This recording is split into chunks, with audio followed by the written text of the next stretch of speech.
Is throwing a snowball worthy of a felony charge?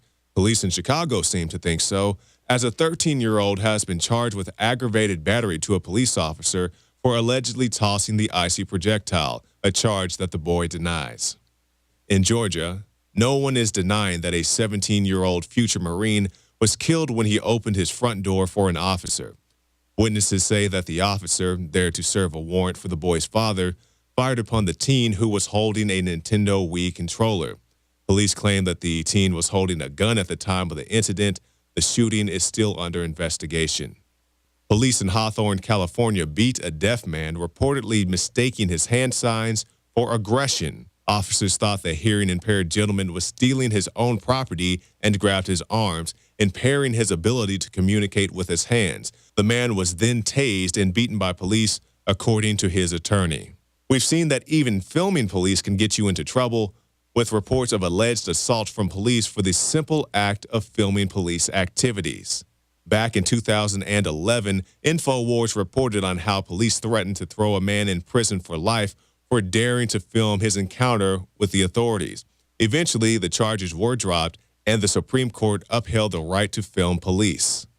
Even though this right was solidified some years ago, last year women in Illinois were arrested for filming the installation of a smart meter that they did not desire. And on this topic of cameras, it's a good thing that cameras were rolling last week when a jogger was taken into custody by the Austin Police Department.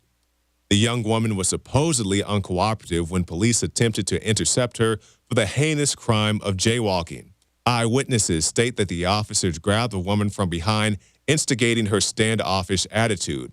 Police dispute that claim, saying that the woman knew that it was officers who were approaching her. Reports state that she was officially arrested for failing to identify to the officers.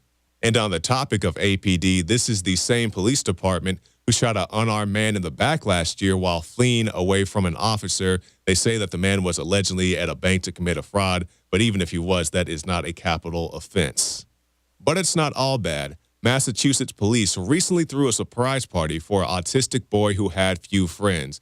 And we see these from time to time, police playing football with the kids or buying the kids free ice cream cones and so forth. We need to see these type of things more often. You can find more reports at Infowars.com.